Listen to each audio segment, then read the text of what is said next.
In this video, I'll show you how to download and install VLC Media Player, one of the best free video players for Windows 11. Start by opening your web browser and go to videolan.org. This is the official site of VLC.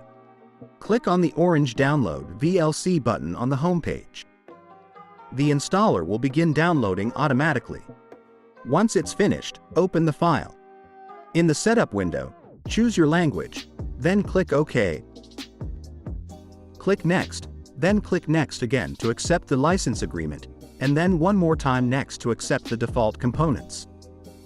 Choose where you want to install VLC, or just leave it as the default folder. Click Install. VLC will now install in just a few moments. When it's done, click Finish, and VLC will launch right away. You can now play almost any video or audio format, no extra codecs needed.